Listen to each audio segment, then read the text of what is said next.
Revision कर लिया, सब कुछ पढ़ लिया उधर जितना देखा हुआ है? पोटेंशियोमीटर आ गया समझ में?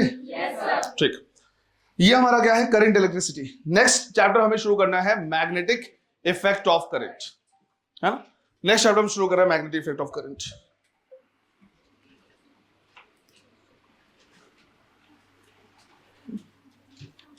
चलो देखो,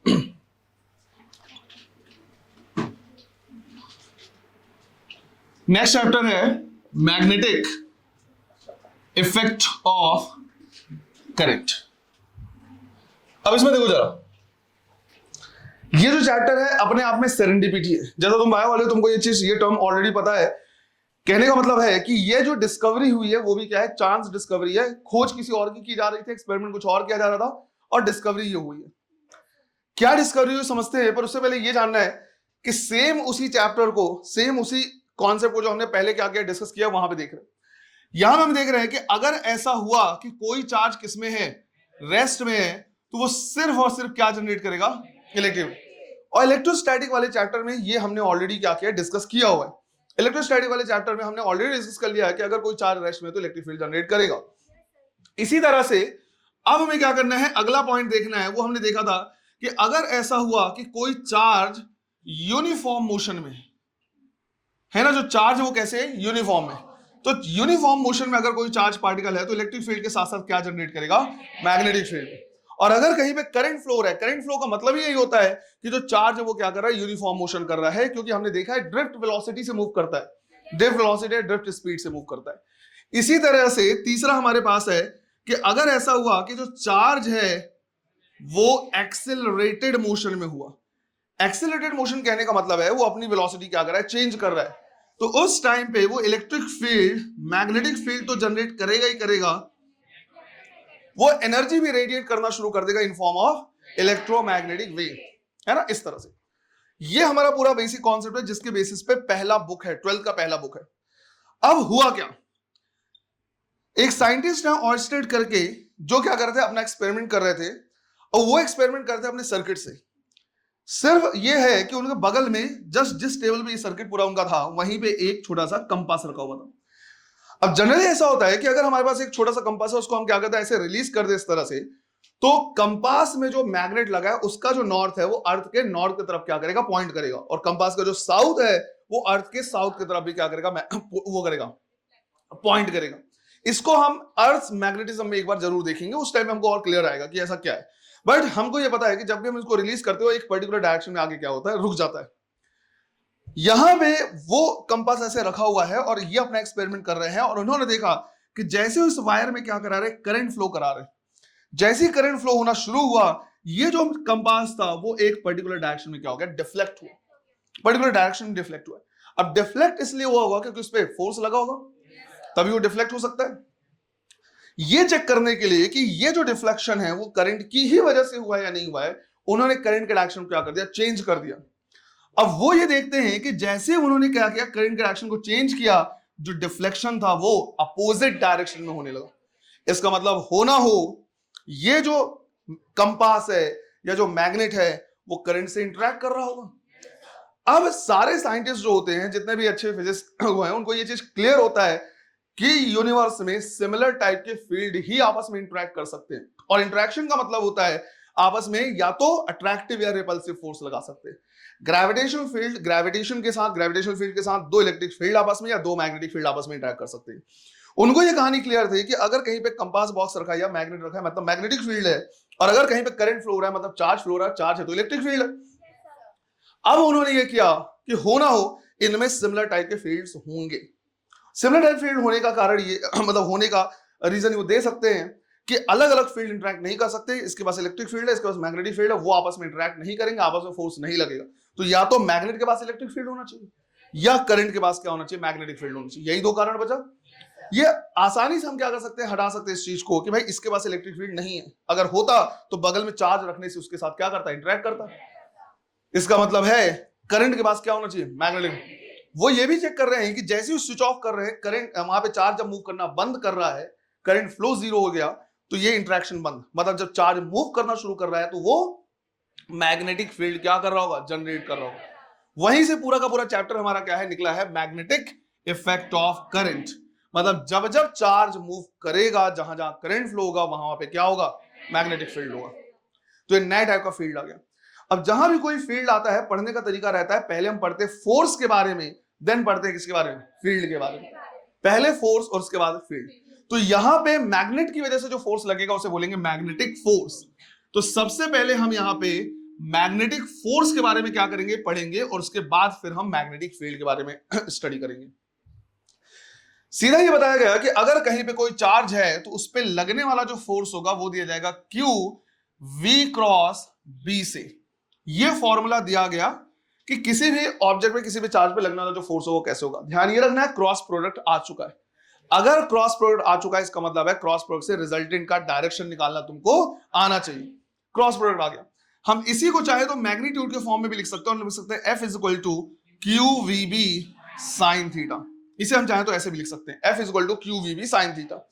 यहां पर अगर हम क्या करें, चेक करें तो जो Q है वो क्या है, चार्ज है, राइट। F अगर की बात करें, F क्या है, तो ये क्या है, फोर्स ऑन दी चार्ज, उस चार्ज पे लगने वाला फोर्स। जो V है ये है वेलोसिटी ऑफ किसका, चार्ज का।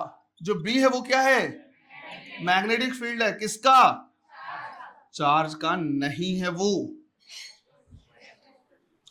क्या है, वो एक्सटर्नल, राइट। ये जो ये है मैग्नेटिक फील्ड वो कैसा है, एक्सटर्नल है, ध्यान रखना। एक्सटर्नल समझो इसको। अगर कहीं पे चार्ज मूव करेगा तो वो मैग्नेटिक फील्ड भी जनरेट करेगा, नो डाउट, लेकिन वो अपने मैग्नेटिक फील्ड से अपने आप पे फोर्स नहीं लगा सकता।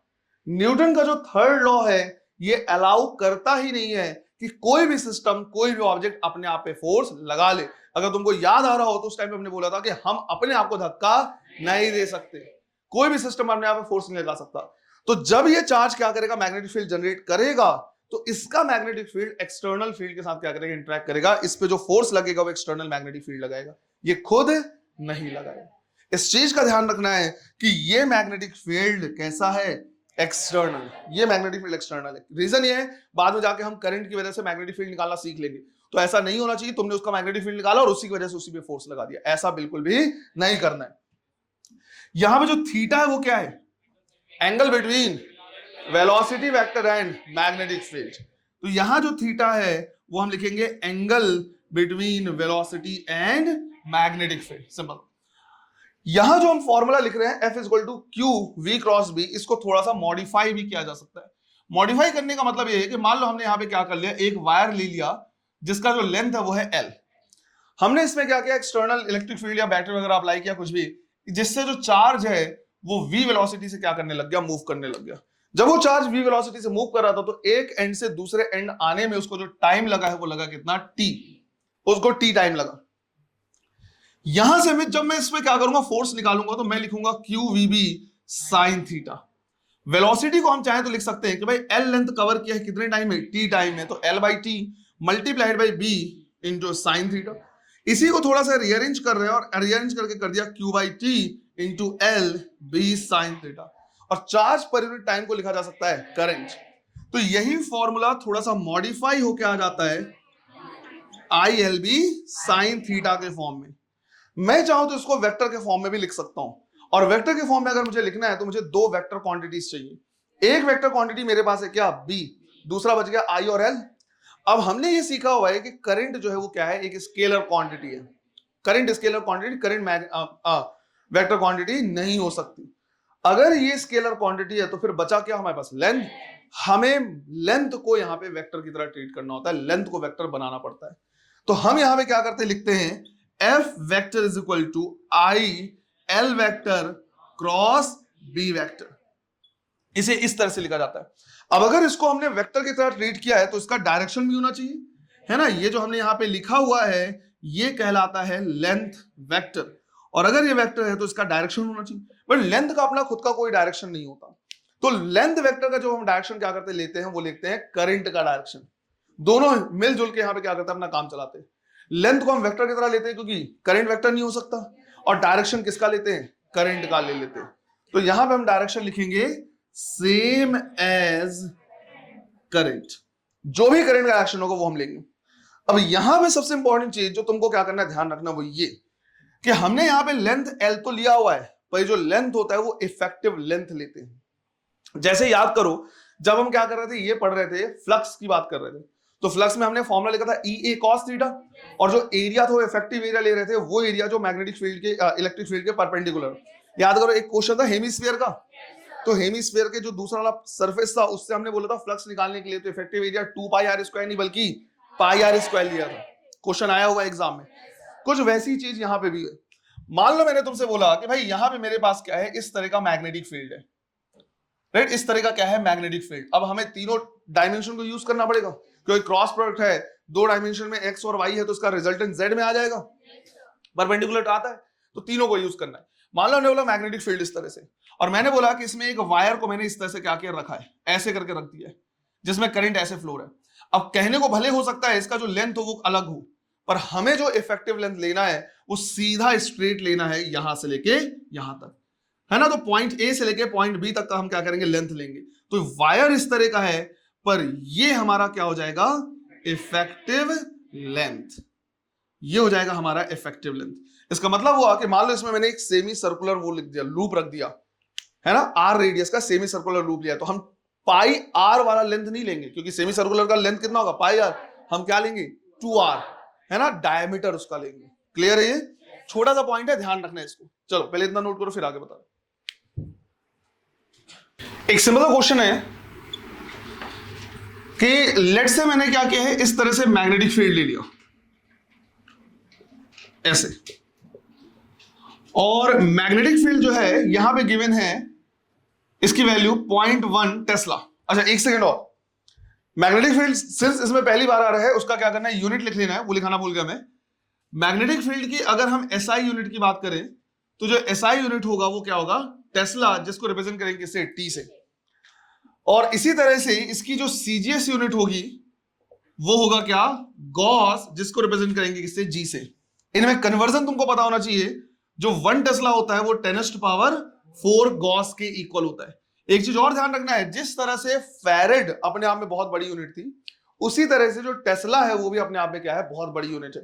अगर कहीं पे मैग्नेटिक फील्ड 1 टेस्ला 0.1 टेस्ला सब है, मतलब बहुत स्ट्रॉन्ग मैग्नेटिक फील्ड है। तो यहां पे क्या है, एक मैग्नेटिक फील्ड दिया हुआ है, लेट्स से कितना, 0.1 टेस्ला का। अब ये जो मैग्नेटिक फील्ड जहां से स्टार्ट हो रहा है, एक चार्ज पार्टिकल है जो v वेलोसिटी से इस तरह से क्या कर रहा है, एंटर कर रहा है, इसके साथ 30 डिग्री का एंगल बना के। चार्ज जो है वो दिया है 2 माइक्रो कूलम, और जो वेलोसिटी गिवन है वो दिया है 10⁶ मीटर पर सेकेंड। क्वेश्चन सिंपल से ये पूछा हुआ है कि इस चार्ज पे लगने वाला फोर्स कितना होगा, बताओ कितना होगा।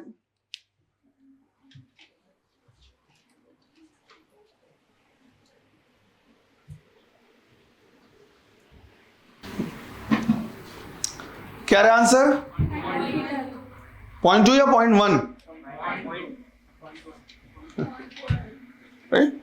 अगर हम इसमें क्या करेंगे, फोर्स निकालेंगे, तो फॉर्मूला क्या है, QVB sin theta. Charge given है 2 माइक्रो कूलम, तो इसे लिखेंगे 2 × 10⁻⁻⁶। वेलोसिटी है 10⁻⁶। मैग्नेटिक फील्ड कितना है, 0.1, और थीटा की वैल्यू कितनी है, 90 डिग्री। जो थीटा है वो क्या है, 90 डिग्री है, गलत नहीं लिखा हुआ है। ध्यान दो इसमें, ये सिर्फ बता रहा है कि भाई जहां पे मैग्नेटिक फील्ड शुरू हो रहा है वो इंटर कैसे कर रहा है, उस बाउंड्री के साथ कैसे। पर अगर तुम मैग्नेटिक फील्ड चेक करोगे तो मैग्नेटिक फील्ड क्या है, परपेंडिकुलर इनवर्ड। ये हो गया मैग्नेटिक फील्ड का डायरेक्शन, राइट, ये मैग्नेटिक फील्ड का डायरेक्शन, और ये हो गया वेलोसिटी का डायरेक्शन। अगर तुम इनके बीच का एंगल देखोगे तो कितना है ये, अब ये ऐसे इंटर करे चाहे ऐसे करे, दोनों के बीच का एंगल कितना है, 90 डिग्री। ये क्वेश्चन मैंने ऑलरेडी तुमको बोला हुआ टॉर्क के टाइम पे। टॉर्क के टाइम पे मैंने तुमको बोला था कि कई बार इस तरह के डमी डेटा दे दिए जाते हैं, और उस टाइम में मैंने बोला था ये क्वेश्चन आगे जाके करवाऊंगा, वहां पे भी तुम गलत करोगे, देख लेना। जिनको याद था वो ठीक है, जो भूल गए वो आंसर 0.1 दे रहे हैं। आंसर 0.1 नहीं होगा, ये कैंसिल होगा, और आंसर कितना होगा, 0.2 न्यूटन। सिंपल लेकिन इंपॉर्टेंट क्वेश्चन इस तरह के रहते हैं जहां पे डमी डेटा दिए जाते हैं। टॉर्क वाला क्वेश्चन याद है जो मैंने करवाया था, वो स्ट्रिंग लपेटा हुआ था। ठीक, तो ध्यान रखना इस बात का कि जो एंगल इसमें हम लेंगे वो क्या लेंगे, 90 डिग्री का लेंगे। छोटा सा पॉइंट आता है, छोटे छोटे क्वेश्चन ऐसे बन जाते हैं। अब पढ़ने का तरीका क्या रहेगा वो समझो। हमने क्या कर लिया है, ये पढ़ा है कि भाई फोर्स कितना लगता है, पढ़ने का हमारा तरीका क्या रहेगा वो हमें समझना है। देखो, इससे पहले हमने क्या किया है, इलेक्ट्रिक फील्ड में पढ़ लिया है कि भाई कितना फोर्स लगेगा। एक ही चार्ज है जो मूव कर रहा है, उसके पास दो चीजें हैं, एक इलेक्ट्रिक फील्ड और दूसरा मैग्नेटिक फील्ड। मतलब ये दोनों से, external electric field as well as external magnetic field, दोनों से इंटरेक्ट कर सकता है। जब एक चार्ज को इलेक्ट्रिक फील्ड में रखते हैं तो उसमें फोर्स लगता है Q इंटू E के बराबर, इलेक्ट्रोस्टैटिक फोर्स है, ऑलरेडी हमने पढ़ा हुआ है। अब हम यहां पे क्या करने वाले हैं, पढ़ने वाले हैं कि अगर एक चार्ज पार्टिकल को सिर्फ मैग्नेटिक फील्ड में मूव कराए तो उसमें फोर्स कैसा लगेगा, किस टाइप का होगा, ये हमें देखना है। बिल्कुल इसी तरह से जब हम क्या करेंगे, ये सीख जाएंगे तो इसके बाद हम ये भी देखेंगे कि अगर एक चार्ज पार्टिकल को electric field as well as magnetic field दोनों में इंटर कराएं तो उसमें मूवमेंट कैसा होगा, तो उसमें फोर्स कितना लगेगा, वो हमें क्या करना होगा, देखना होगा। तो अभी हम क्या कर रहे हैं, ये देख रहे हैं कि एक चार्ज पार्टिकल को सिर्फ मूव करा रहे हैं किसमें, मैग्नेटिक फील्ड। तो टॉपिक लिखना है motion of charge particle, motion of charge particle in only magnetic field, motion of charge particle in only magnetic field, है ना। Motion of charge particle in only magnetic field, पहले हम इसको सिर्फ और सिर्फ क्या कर रहे हैं, मैग्नेटिक फील्ड में इंटर करा रहे हैं। अब इसमें भी हम क्या कर रहे हैं, तीन केसेस देख रहे हैं। पहला केस ऐसा देख रहे हैं कि जिसमें हम चार्ज पार्टिकल को मैग्नेटिक फील्ड के पैरेलल इंटर कराएंगे, दूसरा केस परपेंडिकुलर इंटर कराएंगे और तीसरा किसी एंगल पे इंटर कराएंगे। तो इसमें हमें क्या करना है, लिखते जाना है साथ में केस 1, और इसमें लिख रहे हैं velocity of charge is parallel to magnetic field. इसका मतलब है दोनों के बीच का एंगल कितना हो गया, 0 डिग्री। दोनों के बीच का जो एंगल है वो कितना हो गया, 0 डिग्री। यहां पे हम क्या कर रहे हैं, देख रहे हैं कि लेट से इस तरह का हमने यहां पे मैग्नेटिक फील्ड लिया हुआ है। ये क्या है, मैग्नेटिक फील्ड। एक चार्ज पार्टिकल हमने यहां पे लिया है जिसकी वेलोसिटी क्या है, बिल्कुल सेम उसी डायरेक्शन में जिधर पे क्या है, मैग्नेटिक फील्ड है। तो दोनों के बीच का एंगल कितना हो जाएगा, 0 डिग्री। अब अगर मैं इसमें क्या करूंगा, फोर्स निकालूंगा तो मैं लिखूंगा F is equal to QVB sine 0 degree, और साइन 0 की वैल्यू, तो इस पे लगने वाला जो फोर्स है वो कितना जाएगा, 0। फोर्स 0 होना ये बताएगा कि जो वेलोसिटी होगी वो क्या होगी, कौन। और वेलोसिटी का कांस्टेंट होना दो चीजें बताएगा कि एक तो उसका मैग्नीट्यूड भी चेंज नहीं होगा और दूसरा डायरेक्शन भी चेंज, मतलब वो जिस वेलोसिटी से जिस डायरेक्शन में जा रहा था बिल्कुल उसी डायरेक्शन में जाता रहेगा। और अगर ऐसा करेगा तो इसका जो पाथ होगा वो कैसा होगा, स्ट्रेट लाइन। वो बिल्कुल स्ट्रेट लाइन में क्या करता रहेगा, मूव करता रहेगा। अगर कोई चार्ज पार्टिकल है जो क्या करता है, इंटर करता है पैरेलल। दूसरा हमारे पास है सेकंड केस कि वो इंटर करे कैसा, परपेंडिकुलर। तो velocity of charge is perpendicular to magnetic field. तो थीटा की वैल्यू कितनी हो जाएगी, अगर थीटा की वैल्यू 90 डिग्री हुई तो लगने वाला फोर्स कैसा रहेगा, मैक्सिमम रहेगा। तो हम ये लिख सकते हैं कि जो फोर्स है वो लिखेंगे QVB साइन 90, साइन 90 की वैल्यू 1, तो लगने वाला फोर्स हो जाएगा QVB, इतना। बट जब कोई चार्ज पार्टिकल परपेंडिकुलर इंटर करेगा मैग्नेटिक फील्ड में तो उसका पाथ कैसा होगा वो हमें क्या करना है, जानना है। तो सबसे पहले मैं पाथ यहां पे समझाने की कोशिश कर रहा हूं, फिर मैं उसको थोड़ा रफ तरीके से हम समझ रहे हैं, बाद में रफ करके प्रॉपर लिख लेंगे। पहले समझना है, लेट्स से हमने बोला कि भाई यहां पे एक मैग्नेटिक फील्ड इस तरह से अवेलेबल है जो कैसा है, क्रॉस है। क्रॉस कहने का मतलब है perpendicular to plane and inward, है ना, इस तरह से। अब यहां से एक चार्ज पार्टिकल क्या किया, इसमें मूव किया, ऐसे मूव करे, ऐसे मूव करे, कैसे ही मूव करे, रहेगा तो परपेंडिकुलर। तो एक चार्ज पार्टिकल क्या किया, इंटर कर गया ऐसे v वेलोसिटी से। तो ये हो गई वेलोसिटी का डायरेक्शन। अगर मैं इसमें निकालूं फोर्स का डायरेक्शन तो फोर्स किधर आएगा, किधर, अपवर्ड डायरेक्शन में। वे वेलोसिटी इधर है, b अंदर है, v क्रॉस b करेंगे तो फोर्स का डायरेक्शन मिल जाएगा। जिनको नहीं पता फोर्स का डायरेक्शन ऊपर कैसे आया, अब बताने का कोई मतलब नहीं, क्रॉस प्रोडक्ट में बताया हुआ है। अब सबसे पहला लेक्चर याद करते हैं मोशन इन वन डायमेंशन का। वहां पे मैंने तुमको यह बताया था कि अगर वेलोसिटी और एक्सीलरेशन के बीच का एंगल 0 और 180 डिग्री ना हो तो पाथ कैसा होगा, पैराबोलिक। और वो पैराबोलिक पाथ भी कैसा होगा, पहले वो वेलोसिटी की तरफ जाएगा और अल्टीमेटली पैरेलल हो जाता है किसके, एक्सीलरेशन के। जिधर एक्सीलरेशन का डायरेक्शन होगा वही फोर्स का डायरेक्शन होगा। तो ये जो चार्ज पार्टिकल है सबसे पहले जाएगा वेलोसिटी की तरफ, फिर फोर्स के डायरेक्शन में अलाइन कर लेगा अपने आप को। जब ये चार्ज पार्टिकल यहां पहुंचा तो अब वेलोसिटी का डायरेक्शन ऊपर की तरफ हो गया। अब अगर मैं इस पे क्या करूं, फोर्स का डायरेक्शन निकालूं तो फोर्स का डायरेक्शन किधर आएगा, लेफ्ट हैंड साइड। ये आएगा लेफ्ट हैंड साइड। अगेन वो वैसे ही मोशन करेगा, पहले जाएगा वेलोसिटी की तरफ, अल्टीमेटली पैरेलल हो जाएगा किसके, फोर्स के। तो ये क्या करेगा, मूव करके आ जाएगा ऐसे, है ना। मान लो यहां भी क्या है, मैग्नेटिक फील्ड है, हर जगह पे मैग्नेटिक फील्ड अवेलेबल है। तो अब इसका वेलोसिटी का डायरेक्शन इधर हो गया। वेलोसिटी का डायरेक्शन जैसे ही उधर हुआ, अगर हम क्या करेंगे, फोर्स का डायरेक्शन निकालेंगे तो v क्रॉस b से किधर आएगा, डाउनवर्ड डायरेक्शन में। अगर डाउनवर्ड डायरेक्शन में फोर्स लगा तो वापस से क्या करेगा, ये मूव करके ऐसे आ जाएगा, है ना। फिर इसमें चार फोर्स लगेगा इधर और ये मूव करके ऐसे आएगा। पाथ, थोड़े पाथ के लिए देखो तो पैराबोलिक ही होगा, पर फोर्स का डायरेक्शन कंटिन्यूअसली क्या हो रहा है, बदल रहा है, जिसकी वजह से वो पाथ जो होगा वो कैसा होगा, सर्कुलर। अगर तुम ध्यान से देखो तो जो फोर्स है वो हमेशा एक सेंटर के तरफ लग रहा है। अगर हम इसको क्या करें, चेक करें तो बार बार वो लग रहा है टुवर्ड्स दी सेंटर। और अगर कोई फोर्स टुवर्ड्स दी सेंटर लगता है उसको क्या बोलते हैं, सेंट्रीपिटल फोर्स। ऐसा फोर्स जो सेंटर की तरफ लगता है नोन एज सेंट्रीपिटल फोर्स। और अगर सेंट्रीपिटल फोर्स है तो पाथ सर्कुलर होगा ही होगा। और अगर पाथ सर्कुलर है तो कई चीजें पूछ सकता है कि भाई उसका रेडियस क्या है, टाइम पीरियड क्या है, एंगुलर वेलोसिटी क्या है, ये सारी चीजें। तो यहां पे हमें समझ में आया कि अगर परपेंडिकुलर इंटर किया मतलब इसका पाथ हुआ क्या, सर्कुलर, तुरंत पाथ सर्कुलर होगा। तो वही हम यहां पे क्या कर ले रहे हैं, ड्रॉ कर ले रहे हैं ऐसे कि ये हमारा हो गया एक्सटर्नल मैग्नेटिक फील्ड, और इसमें कोई चार्ज पार्टिकल है जो क्या कर रहा है, इंटर किया परपेंडिकुलर, तो उसका जो पाथ हो जाएगा वो कैसा हो जाएगा, सर्कुलर हो जाएगा, है ना। जैसे यहां पे चार्ज पार्टिकल है, वेलोसिटी इधर ऐसे मूव करते हुए, अगर पाथ सर्कुलर होगा तो इसका रेडियस भी होगा, वो भी पूछा है ना। तो अगर हमने बोल दिया कि भाई पाथ जो है वो कैसा है, सर्कुलर, साथ में पूछा है रेडियस कितना। अब अगर मुझे रेडियस निकालना है तो मुझे ये चीज पता है कि सर्कुलर मोशन अगर कहीं हो रहा है तो कोई ना कोई एक्चुअल फोर्स होगा जो क्या प्रोवाइड करेगा, सेंट्रीपिटल फोर्स प्रोवाइड करेगा। कौन सा एक्चुअल फोर्स है, ये मैग्नेटिक फोर्स जो प्रोवाइड करेगा क्या, सेंट्रीपिटल। तो हम यहां पे लिख सकते हैं कि भाई mv स्क्वायर बाई आर किसके बराबर होगा, QVB के। v से v कैंसिल हो जाएगा और रेडियस आ जाएगा हमारे पास mv divide by cube, mv divide by cube. ये बहुत इंपॉर्टेंट फॉर्मूला है, सिंपल सा फॉर्मूला है, पर क्वेश्चन आने के चांसेस इससे बहुत सारे रहते हैं। तो एक तरीका तो इसको हो गया लिखने का mv बाई क्यूब। अगर हम चाहें तो इसी फॉर्मूले को दूसरे फॉर्मेट में लिख सकते हैं। इसका जो सेकंड फॉर्मेट हो जाएगा क्या, p divide by cube. mv को लिखा जा सकता है इस तरह से, p मोमेंटम।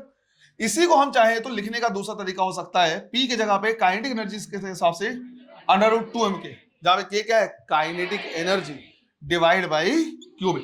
अब ये एक ही फॉर्मूले को तीन अलग अलग तरीके से क्यों लिखा गया, यहां से कई बार थ्योरेटिकल क्वेश्चंस आए हुए हैं।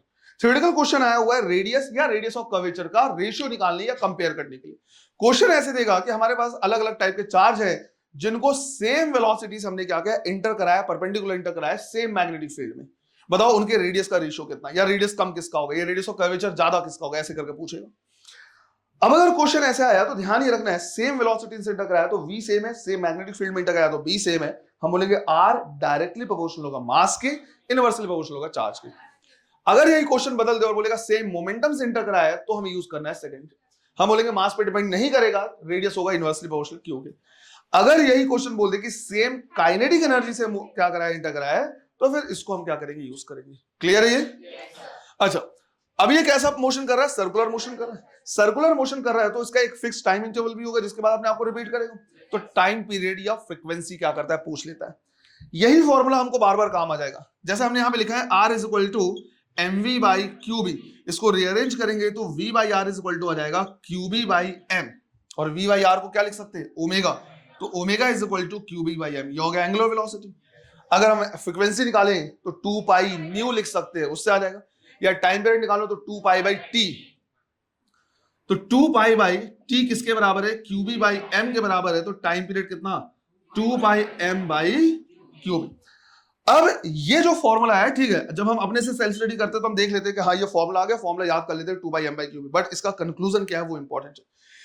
कंक्लूजन ये है कि एक साइकिल कितने टाइम में कंप्लीट कर रहा है, ना तो चार्ज की वेलोसिटी पे डिपेंड कर रहा है, ना तो रेडियस पे। मतलब वो धीरे घूमे चाहे तेज घूमे, एक चक्कर कंप्लीट करने में टाइम उसको क्या लगेगा, सेम लगेगा। होता यह है कि जब धीरे घूमता है तो रेडियस भी कम होता है, जैसे जैसे तेज घूमता जाता है वैसे वैसे रेडियस भी बढ़ता जाता है। और इसके बेसिस पे कई यहाँ पे हमें एप्लीकेशन देखने हैं। तो थ्योरेटिकल क्वेश्चन यहाँ पे क्या करना है, ध्यान रखना है कि वो कितनी भी वेलोसिटी से घूमे, धीरे घूमे तेज घूमे कैसे भी घूमे, टाइम पीरियड या फ्रीक्वेंसी उसका सेम रहेगा, उतने ही टाइम में कंप्लीट करेगा।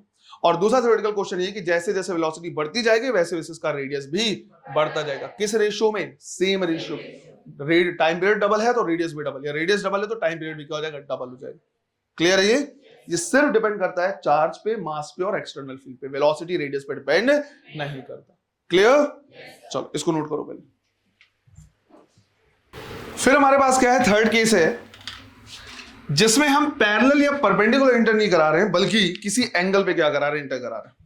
तो थर्ड केस है velocity of charge particle makes an angle theta with magnetic field B. तो लेट्स से कि हमने यहां पे क्या किया है, इस तरह से मैग्नेटिक फील्ड ले लिया, ये कंसीडर कर लिया हमने कि ये हमारा क्या है? मैग्नेटिक फील्ड है, और जो चार्ज है उसका जो वेलोसिटी है वो मैग्नेटिक फील्ड के साथ क्या कर रहा है? थीटा एंगल बना रहा है। अब अगर वेलोसिटी थीटा एंगल हम क्या कर रहे हैं? यहां पे बना रहा है, तो हम यहां पे क्या कर सकते हैं? वेलोसिटी को कंपोनेंट में रिजॉल्व कर सकते हैं। एक कंपोनेंट हमारे पास आएगा जो मैग्नेटिक फील्ड के पैरेलल होगा, और एक कंपोनेंट आएगा जो मैग्नेटिक फील्ड के परपेंडिकुलर। पैरेलल कंपोनेंट को लिख सकते हैं v cos थीटा और परपेंडिकुलर को v sin थीटा।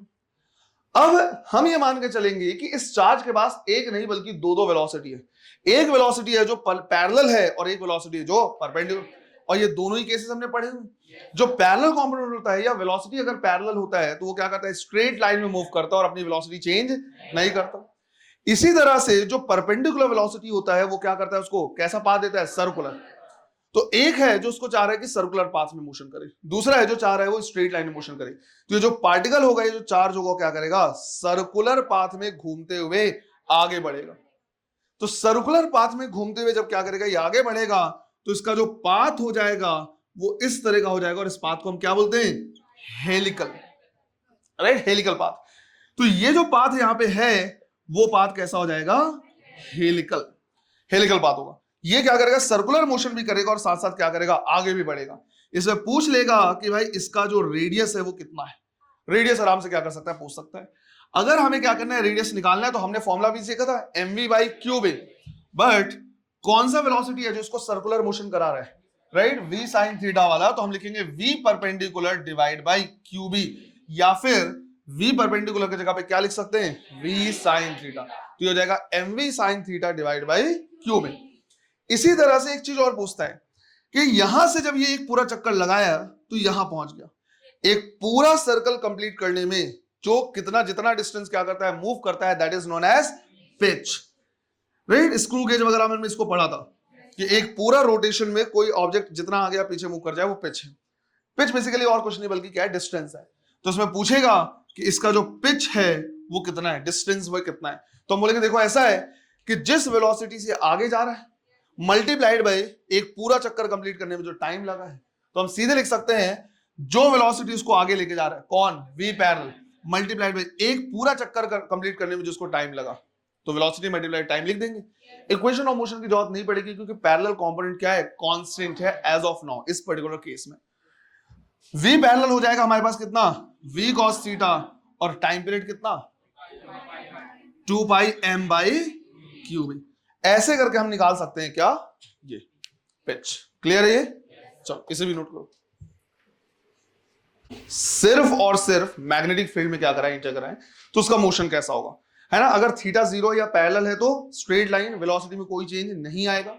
अगर परपेंडिकुलर है तो कैसे? सर्कुलर मोशन, वेलोसिटी में चेंज आएगा, स्पीड में चेंज नहीं आएगा, है ना? ये भी क्या करना, ध्यान रखना है ना? वो सीधा सा है r = mv/क्यूब। वैसा हाँ, अगर कुछ और फैक्टर चेंज करते हैं तो वेलोसिटी और रेडियस दोनों चेंज होते रहेंगे, वो अलग बात है। और तीसरा हमारे पास है कि अगर क्या हो, किसी पर्टिकुलर एंगल पे हो तो वहां पे पाथ कैसा होगा? हेलिकल, स्ट्रेट लाइन और सर्कुलर दोनों का मिला हुआ। अब हमने ये क्या कर लिया? सीख लिया है कि जब हम इसको क्या करा रहे हैं? सिर्फ मैग्नेटिक फील्ड में इंटर करा रहे हैं तो कैसा होगा। अब इसके बाद हम चार्ज पार्टिकल को इंटर कराने वाले हैं magnetic field as well as electric field, दोनों में। और दोनों मैग्नेटिक फील्ड और इलेक्ट्रिक फील्ड को हम क्या करने वाले हैं? रखने वाले हैं एक दूसरे के परपेंडिकुलर। रीजन ये है कि वही वो एक क्राइटेरिया है जिससे हम उसको क्या कर सकते हैं? यूज कर सकते हैं। जब हम यहाँ पे क्या कर रहे हैं? चीजों को स्टडी कर रहे हैं कि भाई इसको इसमें इंटर कराया, पाथ ऐसा होगा वैसा होगा, तो इनका कुछ ना कुछ यूज होता है। उसका यूज हम तब कर पाते हैं जब इलेक्ट्रिक फील्ड और मैग्नेटिक फील्ड दोनों एक दूसरे क्या हो? परपेंडिकुलर हो। तो हम यहाँ पे वो करा रहे हैं motion of charge particle in perpendicular electric field and magnetic field, दोनों एक दूसरे के क्या है, परपेंडिकुलर है। अब यहां पे जो हम पहला केस क्या कर ले रहे हैं वो पैरेलली ले रहे हैं, जिसमें से पहला जो केस होगा उसका कोई डायरेक्ट एप्लीकेशन नहीं है जिसको हम डायरेक्ट क्या कर पाए, यूज कर पाए। सेकंड केस जो रहेगा उसका हम क्या करेंगे, डायरेक्ट एप्लीकेशन लेंगे, डायरेक्ट यूज लेंगे, पर दोनों को पैरेलल समझना जरूरी है कि अगर ऐसा हुआ तो कैसे, ऐसा हुआ तो कैसे। तो यहां पे हम क्या कर रहे हैं, पहला केस ले रहे हैं, पहले समझ लेना है, उसके बाद क्या करना है, नोट करना है। पहला केस हम ले रहे हैं जिसमें हमने मान लिया कि चलो ये हमारा क्या है, एक्स एक्सिस है और ये क्या है, वाई एक्सिस है। सब इसमें क्या है, एक दूसरे के परपेंडिकुलर। परपेंडिकुलर कहने का मतलब है कि लेट्स अज्यूम कि इलेक्ट्रिक फील्ड जो हमने ले लिया है वो ले लिया किधर, वाई एक्सिस में। अब किसी चार्ज पार्टिकल में इलेक्ट्रिक फील्ड की वजह से फोर्स कैसे लगता है, जिधर इलेक्ट्रिक फील्ड हो। अगर पॉजिटिव चार्ज है तो इलेक्ट्रिक फील्ड के डायरेक्शन में लगेगा, उसमें कोई वेलोसिटी किधर है, क्या है, राइट हैंड थंब रूल कुछ लगाने की जरूरत ही नहीं है, तो इधर ले लिया। जो चार्ज पार्टिकल है उसका जो वेलोसिटी हमने क्या किया है, लिया है, वो किधर लिया है, एक्स एक्सिस में लिया है ना, ये भी परपेंडिकुलर हो गया। और साथ ही साथ जो मैग्नेटिक फील्ड है, एक एक्स में हो गया, दूसरा वाई में हो गया, तीसरा ले रहे हैं जेड में, लेकिन फिलहाल ले रहे हैं नेगेटिव जेड में। नेगेटिव जेड लेने का मतलब ये है कि जो मैग्नेटिक फील्ड है वो हमने मान लिया ऐसा क्या है, क्रॉस है, राइट। इस तरह से हमने क्या कर लिया, ले लिया, ये हो गया हमारा मैग्नेटिक फील्ड। अब यहाँ पे electric field, magnetic field and velocity तीनों एक दूसरे क्या है, परपेंडिकुलर है। ये हो गया इलेक्ट्रिक फील्ड, मैग्नेटिक फील्ड अंदर की तरफ और वेलोसिटी इस डायरेक्शन में। अब मुझे जानना है कि भाई इसमें क्या क्या फोर्स लग रहा है। तो अगर मैं क्या करूं, चेक करूं, तो इस चार्ज पार्टिकल पे एक तो इलेक्ट्रोस्टैटिक फोर्स लग रहा है, ऊपर की ही तरफ लगेगा, है ना, मैंने अलग से यहां पे बना दिया है, जिधर पे इलेक्ट्रिक फील्ड है उधर ही फोर्स लगेगा। मैग्नेटिक फोर्स अगर मैं निकालूं तो V क्रॉस B से निकालना पड़ेगा, तो ये हो गया V क्रॉस B, किधर लग रहा है, ऊपर की ही तरफ लग रहा है। तो मैग्नेटिक फोर्स जो है ऊपर की तरफ, दोनों फोर्स अगर सेम डायरेक्शन में लग रहा है तो नेट फोर्स में लिख सकता हूं क्या, electrostatic force plus magnetic force को ऐड करेंगे। इलेक्ट्रोस्टैटिक फोर्स को लिखा जाएगा Q इंटू E, जबकि मैग्नेटिक फोर्स को हम लिखेंगे Q V क्रॉस B। हम चाहे तो यहां से क्या कर सकते हैं, Q को कॉमन निकाल सकते हैं और ब्रैकेट में हमारे पास बचेगा E plus V cross B। Clear है। जब हम किसी पे लगने वाले नेट फोर्स को देखते हैं, एक साथ जब हम फोर्स को देखते हैं, that is known as Lorentz force, right. इसको बोलेंगे क्या, लॉरेंज फोर्स, मतलब इस पे लगने वाला नेट फोर्स अगर हम देखें तो।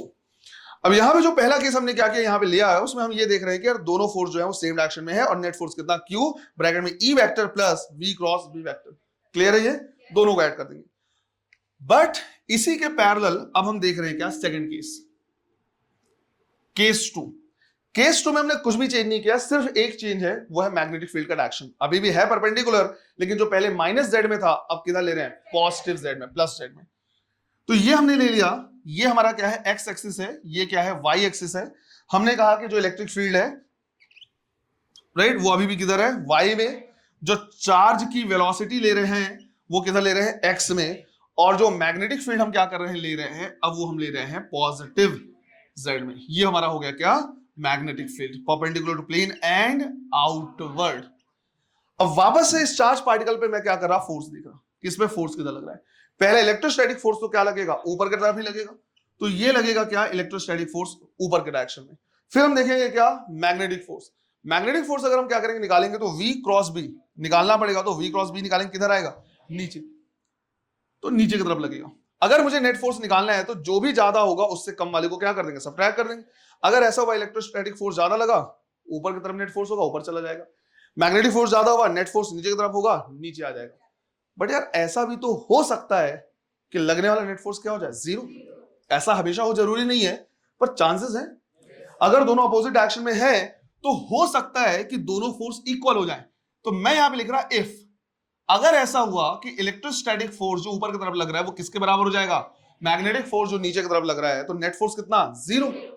अगर मैं इसको लिखूंगा तो मैं इसे लिखूंगा क्या, Q इंटू E, और इसे मैं लिखूंगा क्या, QVB sin 90। sin 90 की वैल्यू कितनी, 1। यहां से जो Q है वो क्या हो जाएगा, कैंसिल, और जो वेलोसिटी आएगा वो क्या आएगा, E बाई B के बराबर। अब यहां पे थोड़ा सा ध्यान से समझो, अगर नेट फोर्स जीरो है या मैग्नेटिक और इलेक्ट्रोस्टैटिक फोर्स इक्वल है तो वेलोसिटी E बाई B के बराबर आएगा। मैं ऐसे भी कह सकता हूं कि अगर किसी पार्टिकल का वेलोसिटी E बाई B के रेशियो के बराबर है तो उस पर लगने वाला नेट फोर्स कितना होगा, जीरो। मान लो भाई ऐसा हुआ कि इलेक्ट्रिक फील्ड है 10 न्यूटन पर कूलम, मैग्नेटिक फील्ड है 1 टेस्ला, तो E बाई B का रेशियो कितना हो गया, 10। और अगर ऐसा हुआ कि किसी पार्टिकल की वेलोसिटी भी 10 मीटर पर सेकंड है तो उस पर लगने वाला नेट फोर्स कितना हो जाएगा, जीरो। अगर किसी पार्टिकल पे लगने वाला नेट फोर्स 0 हुआ तो नेट फोर्स 0 है तो उसमें वेलोसिटी चेंज नहीं होगी। वेलोसिटी चेंज नहीं होने का मतलब दो चीजें होती है, ना तो मैग्नीट्यूड चेंज होगा ना तो डायरेक्शन, और ये जिस वेलोसिटी से मूव कर रहा है उसी तरह से चला जाएगा। तो दोनों तरीके से समझ लेंगे कि नेट फोर्स 0 तो वेलोसिटी E by v के बराबर, या उल्टा वेलोसिटी E by v के बराबर है तो नेट फोर्स कितना हो जाएगा 0। अब इसका यूज क्या करेंगे? फिजिक्स में कई ऐसे एक्सपेरिमेंट चल रहे हैं या चलते रहते हैं जिसमें हमें क्या करना होता है, किसी चार्ज पार्टिकल को पर्टिकुलर वेलोसिटी से किसी रिएक्शन में डालना होता है। कई ऐसे रिएक्शन होते हैं जो बिना एक्सटर्नल काइनेटिक एनर्जी के या एक्सटर्नल एनर्जी के इनिशिएट नहीं होते। किसी पर्टिकुलर वेलोसिटी से जब हम कोई चार्ज पार्टिकल या कोई भी पार्टिकल बॉम्बार्ड कराते हैं तो रिएक्शन क्या होता है, शुरू हो जाता है। और इसका एक बहुत बढ़िया एग्जांपल है न्यूक्लियर फ्यूजन वाला, राइट, न्यूक्लियर फिजन का, सॉरी। तो जैसे वहां पे न्यूट्रॉन गिरता है वहां से उसके बाद क्या होता है, रिएक्शन स्टार्ट होते हैं। हालांकि वो तो अनचार्ज पार्टिकल है, लेकिन चार्ज पार्टिकल का भी यूज ऐसे ही करते हैं। दिक्कत ये होती है कि जब हम चार्ज पार्टिकल क्या करते हैं, मूव कराते हैं, रिएक्शन में डालते हैं, तो उसकी वेलोसिटी बहुत कम भी नहीं होनी चाहिए। कई बार ऐसा होता है कि जब वेलोसिटी बहुत कम होती है तो उस टाइम पे वो रिएक्शन में जाता जरूर है पर रिएक्शन को इनिशिएट नहीं करा पाता। बहुत ज्यादा भी नहीं होनी चाहिए। अगेन ऐसा होता है कि वो रिएक्शन में एक साइड से इंटर करता है और दूसरे साइड से क्या होता है, निकल जाता है रिएक्शन को बिना इनिशिएट कराए। इसका बहुत बढ़िया एग्जांपल है, अगर तुमने कैरम खेला होगा और गोटियों को सारे ऐसे हम अरेंज कर दें और स्ट्राइकर लेके बिल्कुल धीरे से वो करें, जब स्ट्राइकर से बहुत धीरे से हम मारते हैं तो कई बार ऐसा होता है कि जाता है, टकराता है, पर एक भी गोटी अपनी जगह से हिलती नहीं। जो कि मेरा टारगेट पूरी गोटियों को गिरा देना। ऐसा भी होता है कि जब तुमने बहुत तेजी से उसको मारा, अगर बहुत तेजी से मारा तो कई बार ऐसा होता है स्ट्राइकर नीचे वाली गोटी पे टकराता है, उसी को लेके निकलता है और बाकी पूरा स्टैक अपनी जगह पे रह जाता है। ऐसा भी होता है। पर कुछ पर्टिकुलर वेलोसिटी होती है कि बहुत कम भी नहीं बहुत ज्यादा है, जैसे वो जाकर टकराता है वो कैपेबल होता है अपनी पूरी एनर्जी ट्रांसफर करने में। जब पूरी एनर्जी ट्रांसफर करता है तो पूरे स्टैक क्या हो जाते हैं, गिर जाते हैं। कुछ वैसा ही काम होता है यहां पे कि अगर वेलोसिटी बहुत कम हुई तो भी काम नहीं चलेगा, वेलोसिटी बहुत ज्यादा हुई तो भी काम नहीं चलेगा। तो लेट्स अज्यूम, मैं यहां पे एग्जांपल देने की कोशिश कर रहा कि यहां पे हमारे पास एक सिस्टम है जिसमें हमें क्या कराना है, रिएक्शन को इनिशिएट कराना है। और रिएक्शन को इनिशिएट कराने के लिए हमें एक चार्ज पार्टिकल है जिसको मुझे 100 मीटर पर सेकंड से क्या करना है, इसमें स्ट्राइक कराना है। एक ऑप्टिमम वेलोसिटी 100 मीटर पर सेकंड। यहां पे मेरे पास बहुत सारे चार्ज पार्टिकल है, खूब सारे चार्ज पार्टिकल है, जिनकी वेलोसिटी 10 से लेके 1000 तक क्या कर रहा है, वेरी कर रहा है।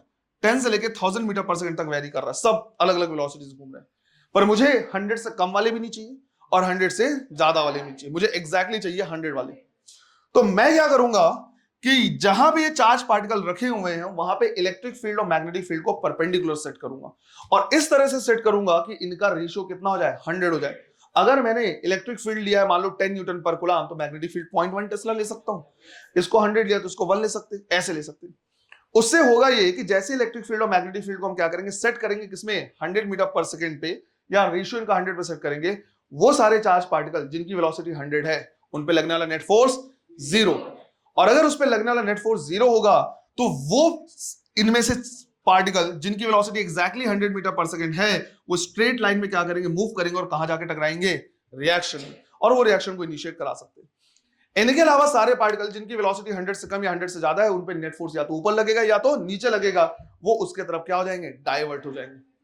इतने सारे चार्ज पार्टिकल जिनकी इतनी सारी वेलोसिटी है, उससे पर्टिकुलर वेलोसिटी मैंने क्या कर लिया, सेलेक्ट कर लिया है। इस प्रिंसिपल पे बेस्ड जो डिवाइस है that is known as velocity selector. इसे हम क्या बोलते हैं, वेलोसिटी सेलेक्टर, राइट। इतने में से जो हमें वेलोसिटी सेलेक्ट करनी होती है उसी के हिसाब से हम ई और बी का रेशियो सेट कर देते हैं, वो वेलोसिटी पे नेट फोर्स 0 और वो आगे जाकर टकरा जाता है। क्लियर है ये? पढ़ा हुआ तो 12th में? अरे पढ़ा ही था, सिलेबस में था, राइट। तो नाम क्यों पढ़ा वो भी तुमको क्या करना है, समझ लेना है। ये एप्लीकेशन है किसका, perpendicular electric field and magnetic field का। इसी तरह से दूसरा एप्लीकेशन हमारे पास साइक्लोट्रॉन, वो भी क्या करते हैं समझते हैं, नोट करो इसे जल्दी से।